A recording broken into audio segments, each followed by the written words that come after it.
நமக்கு வந்து பாரம்பரிய முறையில் வந்து நம்ம வந்து ஜாதகம் பார்க்குறதுக்கு என்ன பண்ணுறோம்?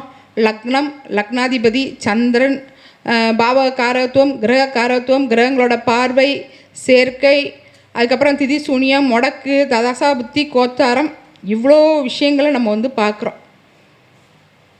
ஆனால் நாடி முறையில் இந்த மாதிரி பெரிய பெரிய விஷயங்கள் இல்லாமல் ரொம்ப எளிமையாக ஒரு கிரக காரகத்துவத்தை வச்சு, கிரகங்களோட பார்வை பலன்களை வச்சு, கோச்சாரத்தை வச்சு, ஒரு சில பரிவர்த்தனைகள், இந்த மாதிரி சில விஷயங்களை மட்டும் வச்சு நம்ம வந்து பார்த்தோம்னா ரொம்ப எளிமையாக தத்ரூபமாக அவங்க எதுக்காக வந்திருக்காங்க, இப்போ அவங்க பிரச்சனைக்கு எப்போ தீர்வு கிடைக்கும் அப்படின்றத ரொம்ப நம்ம எளிமையாக சொல்ல முடியும்.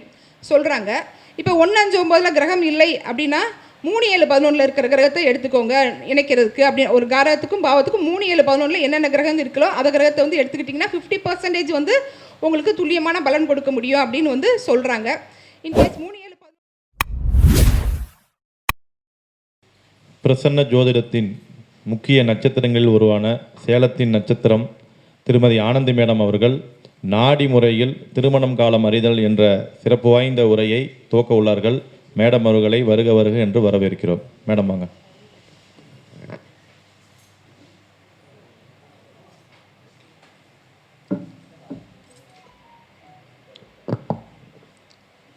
எனக்கு உடலும் உயிரும் தந்த தாய் தந்தையருக்கு தலை வணங்குகிறேன். ஜோதிட ஞானம் வழங்கிய அனைத்து ஜோதிட குருமார்களின் பொற்பாதங்களை நமஸ்கரிக்கிறேன். எஸ்கே ஜோதிட பயிற்சி மையம் மற்றும் ஸ்ரீ யோக வாராகி சக்தி பீடம் இணைந்து நடத்தும் 21வது மாதாந்திர கருத்தரங்கிற்கு வருகை தந்திருக்கும் அனைத்து ஜோதிட ஆர்வலர்களையும் ஜோதிட நல்லுள்ளங்களையும் வருக வருக என வரவேற்கிறேன். இன்றைய கருத்தரங்கில் பேச வாய்ப்பளித்த எஸ்கே ஜோதிட பயிற்சி மைய நிறுவனர் திரு யோகநாத் குருஜி ஐயாவிற்கு மனமார்ந்த நன்றியை தெரிவித்துக் கொள்கிறேன். இன்றைய அவைத் தலைவர்கள் ஏழுமலை ஐயா அவர்களையும் சுந்தரராஜன் ஐயா அவர்களையும் வருக வருக என வரவேற்கிறேன். இன்று எனக்கு கொடுக்கப்பட்ட தலைப்பு நாடி முறையில் திருமண காலம் அறிதல். இப்போ நம்மக்கிட்ட ஜாதகம் பார்க்க வர்றவங்க பெரும்பான்மையாக வந்து திருமணம் எப்போ நடக்கும் அப்படின்னு தான் கேட்டு வர்றாங்க. அந்த திருமண காலத்தை குறித்து கொடுக்கறது வந்து ஒரு ஜோதிடருக்கு கொஞ்சம் சவாலான விஷயந்தான். நிறையா டைம் சக்ஸஸ் கிடைக்கும், சில டைம்களில் வந்து தோல்வி வந்து கிடைக்கும். ஆனால் பாரம்பரிய முறைப்படி தசாபுத்தி, அந்தரம், சூட்சுமம் இதெல்லாம் பார்க்கும்போது அதில் வந்து சக்ஸஸ் ரேட் வந்து கொஞ்சம் வந்து குறைவாக இருக்குது. ஆனால் நாடி முறையில் ஒருத்தவங்களோட திருமண காலத்தை நம்ம வந்து கணித்து கொடுக்கும்போது வெற்றி வாய்ப்பு அதிகமாக இருக்குது. எல்லாருக்கும் இப்போ பெரும்பறையாக வந்து பாரம்பரிய முறையில் நான் ஜாதகம் பார்க்குறேன்னு சொல்கிறவங்க எல்லாமே அவங்க மனசால் தான் அவங்க வந்து பாரம்பரிய முறையில் வந்து பார்க்குறோன்னு நினச்சிக்கிட்டு இருக்காங்க. ஆனால் உண்மையிலேயே அவங்க நாடி முறையில் தான் ஜாதகம் பார்க்குறாங்க. 90% இது வந்து நிதர்சனமான உண்மை. யாரை கேளுங்க, நான் வந்து பாரம்பரிய முறையில் தான் பார்க்குறேன்பாங்க. ஆனால் அவங்களுக்கே தெரியாது அவங்க நாடி முறையில் தான் ஜோதிடம் பார்க்குறாங்கன்ற உண்மை அவங்களுக்கே தெரியாது. இப்போ நமக்கு வந்து பாரம்பரிய முறையில் வந்து நம்ம வந்து ஜாதகம் பார்க்குறதுக்கு என்ன பண்ணுறோம்? லக்னம், லக்னாதிபதி, சந்திரன், பாவ காரகத்துவம், கிரக காரகத்துவம், கிரகங்களோட பார்வை, சேர்க்கை, அதுக்கப்புறம் திதி சூனியம், முடக்கு, ததசா புத்தி, கோச்சாரம், இவ்வளோ விஷயங்களை நம்ம வந்து பார்க்குறோம். ஆனால் நாடி முறையில் இந்த மாதிரி பெரிய பெரிய விஷயங்கள் இல்லாமல் ரொம்ப எளிமையாக ஒரு கிரக காரகத்துவத்தை வச்சு, கிரகங்களோட பார்வை பலன்களை வச்சு, கோச்சாரத்தை வச்சு, ஒரு சில பரிவர்த்தனைகள், இந்த மாதிரி சில விஷயங்களை மட்டும் வச்சு நம்ம வந்து பார்த்தோம்னா ரொம்ப எளிமையாக தத்ரூபமாக அவங்க எதுக்காக வந்திருக்காங்க, இப்போ அவங்க பிரச்சனைக்கு எப்போ தீர்வு கிடைக்கும் அப்படின்றத ரொம்ப நம்ம எளிமையாக சொல்ல முடியும். இப்போ பாரம்பரியத்தை ஃபாலோ பண்ணுறவங்க நாடியை கலந்து யூஸ் பண்ணுறாங்களா பண்ணலையா? இப்போ நீங்கள் அனுபவம் வாய்ந்தவங்க இங்கே நிறையா பேர் இருக்கீங்க. இப்போ நம்ம வந்து பாரம்பரியத்து கூட நாடியை கலக்கும் போதே அதில் நமக்கு ஒரு வெற்றி வாய்ப்பு வந்து ஒரு 70-80% இருக்குன்னா, பரிபூர்ணமாக நம்ம நாடி முறையை மட்டும் நம்ம வந்து யூஸ் பண்ணோம்னா அப்போ 100% நம்மளால் வெற்றி கொடுக்க முடியுமா முடியாதா? கண்டிப்பாக கொடுக்க முடியும். இப்போ ஒரு ஜாதகத்தில் அதாவது நம்ம இப்போ பாரம்பரிய முறையில் எடுத்துக்கிட்டிங்கன்னா அந்த ஜாதகம் பார்க்குறதுக்கு வந்து லக்னம், லக்னாதிபதியை நம்ம வந்து முக்கியமாக வந்து எடுக்கிறோம். ஆனால் நாடி முறையில் லக்னம் தேவை கிடையாது. இப்போ கோச்சாரத்தை பார்க்குறதுக்கு நம்ம வந்து சந்திரனை வச்சு கோச்சார கிரகங்கள் எத்தனாம் இடத்துக்கு வர்றாங்கன்றதை பார்க்குறோம். நாடி முறையில் நமக்கு கோச்சார கிரகங்கள் எந்த கிரகத்தோட சம்மந்தப்படுறாங்கன்றதை நம்ம வந்து பார்க்க போகிறோம். இப்படி பாரம்பரியத்துக்கும் நாடிக்கும் வந்து நிறைய வித்தியாசங்கள் இருந்தால் கூட ரொம்ப எளிமையாக நாடி வந்து சக்ஸஸ் ரேட் வந்து அதிகமாக கொடுத்துக்கிட்டு இருக்கு. இன்றைக்கி ஜோதிட உலகம் இவ்வளோ தூரம் தன்னோட வளர்ச்சியை நோக்கி போய்கிட்டு இருக்குது. ஜோசியத்துக்கு இன்றைக்கி வந்து நிறைய மதிப்பு மரியாதை கிடைக்குதுன்னா, ஜோசியத்தை இன்றைக்கி வந்து உலகளவில் வந்து பெரிய ஒரு டாப்பிக்காக எடுத்து பேசுகிறாங்க அப்படின்னா அதுக்கு காரணம் வந்து நாடியோட எளிமையான முறை தான். அந்த எளிமையான நாடி தான் ஜோசியத்தை கொண்டு போய் உலகளவில் எல்லா இடத்துலையுமே வந்து சேர்க்குது. இப்போ 10 நாளில் வந்து ஜோசியம் சொல்கிறாங்க அப்படின்லாம் சொல்கிறாங்க இல்லையா, ஒரு மாதத்தில் நீங்கள் வந்து கற்றுக்கலாம். இதெல்லாம் வந்து நாடி முறையில் மட்டும்தான் வந்து சாத்தியமே தவிர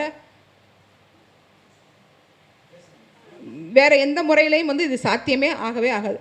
இப்போ ஒரு பிரசன்னம் பார்க்குறாங்க, பிரசன்னம் பார்க்கறதுல கூட தீர்வு சொல்கிறது எப்படி சொல்கிறாங்க, இந்த கிரகம் இந்த இடத்துக்கு போகும்போது தான் உங்களுக்கு வந்து தீர்வு கிடைக்கும் அப்படின்னு நாடி அங்கே உள்ளே கலந்துடுறாங்க. பாரம்பரியத்துலேயும் அதே தான் நடக்குது. சரி, இப்போ நாடி முறையில் எப்படி ஜாதகம் பார்க்குறது, எப்படி ஒரு பிரச்சனைக்கு தீர்வு கொடுக்கறது, குறிப்பாக நம்ம இப்போ இன்றைக்கி வந்து திருமண காலம் அறிதல் பற்றி நம்ம வந்து பேச போகிறோம். அதை மட்டும் நம்ம இப்போ பார்க்கலாம். இப்போ நாடியில் வந்து என்ன சொல்கிறாங்க அப்படின்னு கேட்டிங்கன்னா, பாவ காரகத்துவத்துக்கு நம்ம வந்து முக்கியத்துவம் கொடுக்க வேண்டாம், கிரக காரகத்துவத்துக்கு மட்டும் முக்கியத்துவம் கொடுத்தா போதும். ஏன்னா ஒரு கிரகம் இன்னொரு கிரகத்தோட தொடர்பு கொள்ளும்போது தன்னோட காரகத்துவ ரீதியான பலனை அந்த கிரகத்துக்கு கொடுத்து அது கூட சேர்ந்து தான் பலன் தரும், பாவகத்து ரீதியாக வந்து அது பலன் தராது அப்படின்றத அது சொல்கிறாங்க. அப்போ நம்ம நாடி முறையில் ஜாதகம் பார்க்கறதுக்கு நமக்கு என்ன வேணும்னா, கண்டிப்பாக ஒரு ஜாதகம் வேணும். சில பேர் வந்து என்னோட பிறந்த நேரம் வந்து தெரியாது அப்படின்னு நிறையா பேர் வருவாங்க. அவங்களுக்குலாம் இந்த நாடி முறை ரொம்ப தத்ரூபமாக வேலை செய்யும். சில பேர் வந்து ஒரு குறிப்பிட்ட வருஷம் நாங்கள் வந்து பிறந்தோம், ஆனால் எங்களுக்கு கரெக்டான டேட்டு தெரியாதுன்னு வந்து வருவாங்க. இப்போ வருட கிரகங்களை பொறுத்த வரைக்கும் குரு வந்து ஒரு கட்டத்தில் வந்து 1 வருஷத்துக்கு இருப்பார், ராகுகேது 1.5 வருஷத்துக்கு இருப்பாங்க, சனி பகவான் வந்து 2.5 வருஷத்துக்கு இருப்பாங்க. இப்போ குறிப்பாக அந்த ஒரு சில வருஷங்கள் அவங்க சொன்னாங்கன்னா, இப்போ சனி பகவானை சொன்னாங்கன்னா அவங்க வந்து 2.5 வருஷம் வந்து ஒரே கட்டத்தில் தான் இருக்கிறாரு. அப்போ இங்கே இடத்துல வந்து நம்ம வந்து சாரத்துக்கு கூட முக்கியத்துவம் கொடுக்க வேண்டியதில்லை. சனி பகவான் நின்ன இடத்த வச்சு ஏன்னா கர்ம பலனை நிர்ணயிக்கிறவர் வந்து சனி பகவான். அந்த சனி பகவானை வந்து நம்ம வந்து வச்சே அவங்க ஜாதகத்துக்கு ஃபுல் பலனுமே வந்து சொல்ல முடியும். அந்த சனி பகவானா கோச்சார கிரகங்கள் தொடர்பு கொள்றதை வச்சு அவங்களுக்கு என்ன பலன் ப்ளஸ்ஸா மைனஸா அப்படின்றத நம்மளால் எளிமையாகவே சொல்ல முடியும். இப்போ நாடி முறையில் நமக்கு வந்து கிரகக்காரத்துவம் வந்து நம்ம வந்து முக்கியத்துவம் கொடுக்கணும். பார்வை பலன், பார்வை தான் நாடியில் வந்து ரொம்ப பிரதானமான பலனை வந்து எடுத்துரைக்கிறது. அதாவது பாரம்பரியத்தில் வந்து நம்ம வந்து எல்லா கிரகமே வந்து 7ஆம் இடத்தை பார்க்கும். அதுபோக குரு, சனி, செவ்வாய் இந்த 3 கிரகங்களுக்கு சிறப்பு பார்வைகள் வந்து உண்டு. ஆனால் நாடியை பொறுத்த வரைக்கும் இவங்க வந்து பார்வை பலன் வந்து வித்தியாசமாக வந்து சொல்கிறாங்க. அதாவது ஒரு கிரகமோ பாவகமோ தான் நின்ற வீட்டுக்கு 1, 5, 9 இருக்கிற கிரகத்தை மட்டும்தான் வந்து இணைச்சி பலன் கொடுக்கும் அப்படின்னு வந்து சொல்கிறாங்க. அதாவது திரிகோணங்கள், ஒரு கிரகமோ பாவகமோ அதுக்கு திரிகோணத்தில் உள்ள கிரகங்கள் முதன்மையாக அந்த ஜாதகத்து கூட இணைஞ்சு 100% பலன் தரும்னு சொல்கிறாங்க. இப்போ 1, 5, 9 கிரகம் இல்லை அப்படின்னா 3, 7, 11 இருக்கிற கிரகத்தை எடுத்துக்கோங்க இணைக்கிறதுக்கு. அப்படி ஒரு கிரகத்துக்கும் பாவத்துக்கும் 3, 7, 11 என்னென்ன கிரகம் இருக்கோ அந்த கிரகத்தை வந்து எடுத்துக்கிட்டிங்கன்னா 50% வந்து உங்களுக்கு துல்லியமான பலன் கொடுக்க முடியும் அப்படின்னு வந்து சொல்கிறாங்க. இன்கேஸ் 3, 7, 11 எதுவும் கிரகம் இல்லை அப்படின்னா 2, 12 இருக்கிற கிரகத்தை எடுங்க அப்படின்றாங்க. இந்த 3, 7, 11 ஏன் எடுக்க சொல்கிறாங்க அப்படின்னா, இப்போ ஒரு கிரகம் வந்து தான் வீட்டில் இருக்கிறது 7ஆம் வீட்டை கண்டிப்பாக வந்து பார்க்கும். அந்த 7ஆம் வீட்டுக்கு திரிகோணங்கள்ன்றது வந்து 3, 7, 11 வரும். அதனால் 3, 7, 11 எடுக்க சொல்கிறாங்க. அதுமாதிரி 2, 12 ஏன் எடுக்க சொல்கிறாங்க அப்படின்னு கேட்டிங்கன்னா, இப்போ நம்ம ஒரு இடத்துல உட்காந்துருக்குறோம், அப்போ நமக்கு இந்த பக்கத்தில் இருக்கிறவங்கக்கிட்டையும் நமக்கு வந்து பழக்கம் வரும், இந்த பக்கத்தில் இருக்கிறவங்ககிட்டையும் பழக்கம் வரும். இவங்ககிட்ட நம்ம வந்து நட்பு கொண்டாடுவோம், இல்லை பகை கொண்டாடுவோம். அப்போ அந்த 2, 12 கிரகங்களும் அந்த பாவகமோ காரகமோ அந்த நாடி முறையில் வந்து பலன் தருன்ற விஷயத்தை நமக்கு சொல்கிறாங்க. சரி, இப்போ கிரக காரத்துவம், கிரகங்களோட பார்வை அப்படிங்கும்போது எந்த கிரகமாக இருந்தாலும் சரி, எந்த பாவகமாக இருந்தாலும் சரி, 1, 5, 9, 3, 7, 11, 2, 12 இந்த கிரகங்களை இந்த பார்வையை மட்டும் வச்சுக்கிட்டு நம்ம வந்து நாடியில் ஈஸியாக வந்து பலன் சொல்லலாம். குறிப்பாக வந்து கோச்சார கிரகங்களை இது கூட வந்து நம்ம வந்து இணைச்சி தான் வந்து பலன் சொல்ல முடியும். இப்போ நாடி முறையில் அதாவது பாரம்பரியத்தில் மாதிரியே தான் சூரியனை வச்சு அப்பாவுக்கு பலன் சொல்ல முடியும், சந்திரனை வச்சு தாய்க்கு பலன் சொல்ல முடியும், செவ்வாயை வச்சு சகோதரனுக்கு பலன் சொல்ல முடியும், சொத்துக்கு பலன் சொல்ல முடியும், பெண்ணாக இருந்தால் கணவரை பற்றி நம்ம வந்து சொல்ல முடியும். அதுமாதிரி ஆணுக்கு வந்து சுக்கிரனை வச்சு பலன் சொல்ல முடியும், சொத்து அதாவது வீடு வாகனத்தை நம்ம வந்து பலன் சொல்லலாம் சுக்கிரனை வச்சு. சனியை வச்சு ஒருத்தவங்களோட தொழிலை சொல்லலாம், புதனை வச்சு ஒருத்தவங்களோட கல்வியை சொல்லலாம், தாய் மாமனை சொல்லலாம். இப்படி நம்ம எப்படி பாரம்பரியத்தில் யூஸ் பண்ணுவோமோ அதே மாதிரியே தான் இங்கே வந்து கிரகங்களுக்குள்ள காரத்துவங்கள் வந்து பெருமையாக வந்து மாறலை. இப்போ நம்ம திருமணத்துக்கு வருவோம். இப்போ நம்ம பாரம்பரியத்தில் திருமண காலத்தை எப்படி நிர்ணயிக்கிறாங்க, எந்த ஒரு கிரகமாக இருந்தாலும் லக்னம் லக்னாதிபதி கூட வந்து சம்மந்தப்படும்போது தான் அந்த ஜாதகருக்கு நல்ல பலன்கள் பெரும்பான்மையாக நடக்கும்னு வந்து நம்ம சொல்கிறோம். ஆனால் அதே மாதிரி 7ஆம் அதிபதியோட தசாபுத்தி, 5ஆம் அதிபதியோட தசாபுத்தி, 9ஆம் அதிபதியோட தசாபுத்தி, இப்படி நம்ம வந்து சம்பவ காலத்தை நிர்ணயிக்கிறதுக்கு தசாபுத்தியை மட்டும்தான் நம்ம வந்து பேஸ் பண்ணுறோம். கோச்சாரத்தை வந்து குருவை மட்டும் நம்ம வந்து எடுத்துக்கிறோம். குருவை நம்ம எடுத்துக்கிடும் போது அந்த குரு கூட சந்திரனை வச்சு தான் நம்ம வந்து சொல்கிறோமே தவிர லக்னத்துக்கு மாற்றி சொல்கிற சில பேர் வந்து லக்னத்துக்கு வந்து சொல்கிறாங்க. நமக்கு அந்தளவுக்கு ஆய்வெல்லாம் வந்து தேவையில்லை. தசாபுத்தி வந்து நிர்ணயம் பண்ணுறது வந்து ரொம்ப கஷ்டம். அதுதான் வந்து பாரம்பரியத்திலேருந்து ஒரு பெரிய செக் பாயிண்ட். திறம்பட்ட ஒருவரால் மட்டுமே தசாபுத்தியை வச்சு இந்த காலகட்டத்தில் திருமணம் நடக்குன்றதை சொல்ல முடியும். சொல்ல முடியாதுன்னு வந்து கிடையாது. ஆனால் அதுக்கு நிறைய பயிற்சிகளும் அனுபவமும் தேவை. ஆனால் நாடி முறையில் என்ன சொல்கிறாங்க அப்படின்னு கேட்டிங்கன்னா, அதாவது குருங்கிறவர் வந்து, அதாவது ஆண் ஜாதகத்தில் குருன்றது வந்து ஜாதகர், பெண் ஜாதகத்தில் சுக்கிரன்றது வந்து ஜாதகி. அப்போ இந்த குருவுக்கும் சுக்கிரனுக்கும் உள்ள சம்பந்தம் வந்து ஒரு ஜாதகத்தில் வந்து ப்ளஸ்ஸு மைனஸை வந்து சொல்லுது. அதாவது ஆணுக்கு உள்ள சம்மந்தத்தையும் பெண்ணுக்குள்ள சம்மந்தத்தையும் சொல்லுது. இப்போ நல்லா இன்னமும் நான் புரிகிற மாதிரி சில விஷயங்கள் நான் வந்து சொல்கிறேன். இப்போ ஒருத்தவங்களுக்கு வந்து நாடி முறையில் நம்ம வந்து தசாபுத்தியை வச்சு நிர்ணயம் பண்ண வேண்டான்றதை நம்ம வந்து சொல்லிட்டோம். கோச்சாரம் மட்டுமே போதுன்றதை நம்ம வந்து சொல்லுவோம். அப்போ நாடி முறையில் பலன் சொல்கிறவங்க எல்லாருக்குமே வந்து திருமணம் நடக்குமா நடக்காதான்ற விஷயத்தை நம்ம வந்து பார்க்காம நம்ம வந்து பலன் சொல்ல முடியாது. கொடுப்புணைன்ற விஷயத்தை நம்ம வந்து முதல்ல வந்து பார்க்கணும். கொடுப்புணை இல்லாத ஒரு விஷயம் வந்து ஒரு ஜாதகருக்கு அந்த ஜென்மத்தில் நடக்கக்கூடிய வாய்ப்பே வந்து கிடையாது. இப்போ எந்த ஒரு பலனாக இருந்தாலும் அந்த பலனை நிர்ணயிக்கும் முன்னே, இப்போ ஒருத்தவங்க வீடு கட்டுவாங்கன்னா அவங்க ஜாதக ரீதியாக அவங்களுக்கு அந்த வீடு கட்டக்கூடிய பாக்கியம் இருக்கா அப்படின்ற அந்த கொடுப்புனையை வந்து நம்ம வந்து செக் பண்ணணும். இங்கே லக்னம் லக்னாதிபதி இல்லை என்றால் கூட அவரோட ஜாதகத்தில் உள்ள செவ்வாயை வச்சே அவர் வீடு கட்டுவாரா இல்லையா அப்படின்றத நம்ம சொல்ல முடியும். திருமணம் நடக்குமா நடக்காதா அப்படின்றத பொறுத்தவரை ஆண் ஜாதகத்தை பொறுத்த வரைக்கும் குருவுக்கும் சுக்கிரனுக்கும் சம்பந்தம் இருந்தால் நிச்சயமாக திருமணம் நடக்கும். அவருக்கு திருமணத்தை நடத்தி கொடுக்கக்கூடிய பாக்கியம் இந்த ஜென்மத்தில் அவருக்கு வந்து உண்டு அப்படின்றத நம்ம வந்து சொல்லலாம். அதே மாதிரி சனிக்கும் சுக்கிரனுக்கும் சம்பந்தம் இருந்தால் கண்டிப்பாக திருமணம் நடக்குன்றத சொல்லலாம். குருவுக்கும் சனிக்கும் சம்பந்தம் இருந்தால் திருமணம் நடக்குன்றதை நம்ம சொல்லலாம். இதில் வந்து பரிவர்த்தனை, வக்ரம், அஸ்தமனம் இதையும் கொஞ்சம் வந்து கால்குலேட் பண்ணணும். நம்ம நிறையா ரூல்கள்லாம் வந்து சொன்னோம்னா கேட்குறவங்களுக்கு அது கொஞ்சம் புரியறதுக்கு கஷ்டமாக இருக்கும். இந்த 3 விஷயங்களே வந்து போதும் தான். இப்போ நான் திரும்பவும் வந்து சொல்கிறேன், குருவுக்கும் சுக்கிரனுக்கும் ஆண் ஜாதகத்தில் சம்பந்தம் இருந்தால் கல்யாணம் கண்டிப்பாக நடக்கும். சனிக்கும் சுக்கிரனுக்கும் சம்பந்தம் இருந்தால் கண்டிப்பாக திருமணம் நடக்கும். அதே மாதிரி குருவுக்கும் சனிக்கும் சம்பந்தம் இருந்தால் கண்டிப்பாக திருமணம் நடக்கும். இப்போ பெண் ஜாதகத்தை எடுத்துக்கலாம். இப்போ நம்ம பரிவர்த்தனை இதுக்கெல்லாம் நம்ம போகவும் இல்லை, வக்ர கிரகங்களுக்கு நம்ம வந்து பார்க்கவும் இல்லை. ஏன்னா இப்போ பெண் ஜாதகத்தை எடுத்துக்கிட்டால் ஜாதகி வந்து சுக்கிரன், கணவரை குறிக்கக்கூடிய கிரகம் செவ்வாய். அப்போ சுக்கிரனுக்கும் செவ்வாய்க்கும் சம்பந்தம் இருந்தால் நிச்சயமாக அந்த ஜாதகிக்கு திருமணம் நடக்கும் அப்படின்றத நம்ம சொல்லலாம். அதே மாதிரி குருவுக்கும் செவ்வாய்க்கும் சம்பந்தம் இருந்தால் நிச்சயமாக திருமணம் நடக்கும் அப்படின்னு சொல்லலாம். சனிக்கும் செவ்வாய்க்கும் சம்பந்தம் இருந்தால் திருமணம் கண்டிப்பாக நடக்கும் அப்படின்னு சொல்லலாம்.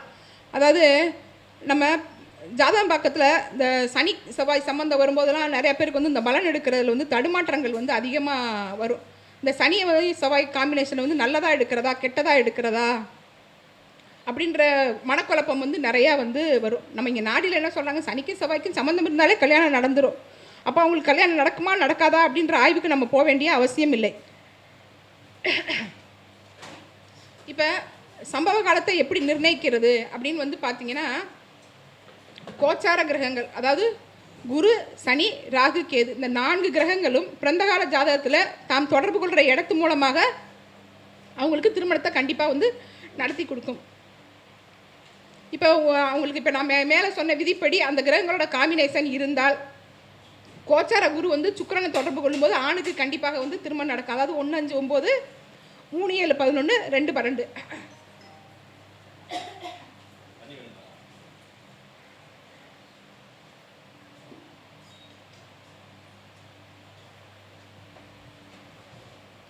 ஒன்று 5 9 3 7 11 2 12 இந்த பாவங்களோட தொடர்பு கொள்ளும்போது சுக்கிரனோட கோச்சார குரு தொடர்பு கொள்ளும்போது கண்டிப்பாக வந்து திருமணம் நடக்கும்.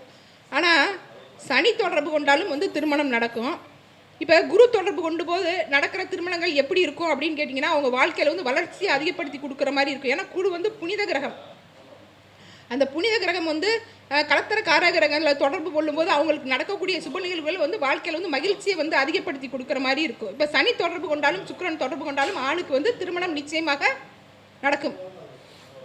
அதுமாதிரி செவ்வாயை சனி தொடர்பு கொண்டாலும் வந்து பெண்ணுக்கு திருமணம் நடக்கும். இப்போ சமீப காலமாக ஒரு ஒரு பொண்ணு வந்து கன்னியா லக்கணங்க, மீனத்தில் வந்து செவ்வாய் இருக்குது.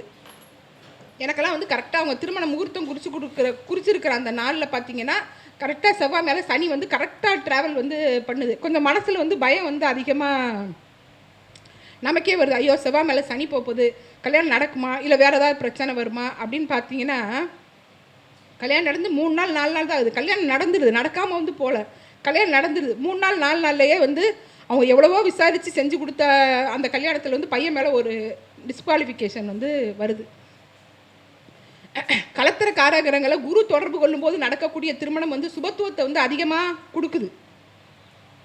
சனியோ செவ்வாயோ ராகுகேதுக்கள் வந்து சம்மந்தப்பட்டு நடக்கக்கூடிய திருமணங்கள் வந்து கர்ம ரீதியாக வந்து ஒரு அசுபத்தை கொடுக்குது, அசுபத்தை அனுபவிக்க செய்யுது. அதே மாதிரி செவ்வாய் மேலே ராகு போகும்போது நடக்கிற கல்யாணமும் நான் வந்து பார்த்துருக்கேன். இப்போ இது தவிர்த்து வந்து சனி மேலே கேது போனாலும் திருமணம் நடக்குது, கேது போல் சனி போனாலும் திருமணம் நடக்குது. இதெல்லாம் வந்து வினைப்பதிவை அனுபவிக்கக்கூடிய காலகட்டத்தில் நடக்கக்கூடிய திருமணங்கள் அப்படின்னு நம்ம சொல்லலாம். இது மாதிரி வந்து நாடி முறையில் வந்து திருமணத்தை வந்து ரொம்ப வந்து நம்ம வந்து எளிமையாக வந்து பண்ண கொடுக்க முடியும்.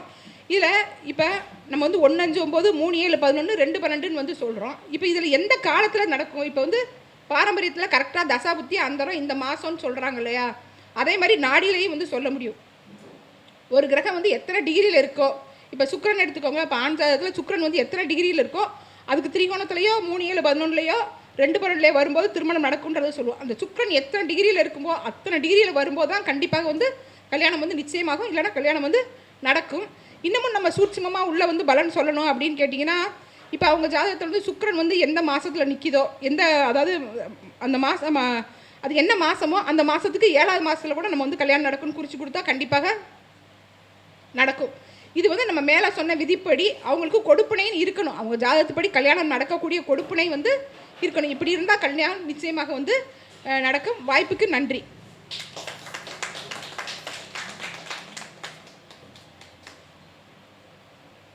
மிக சிறப்பான முறையில் நாடி ஜோதிடத்தை பற்றி உரையாற்றிய மேடம் ஆனந்தி மேடம் அவர்களுக்கு சூரியன் சுந்தரராஜன் ஐயா அவர்களும் ஏழுமலை ஐயா அவர்களும் சிறப்பு மரியாதை செய்வார்கள்.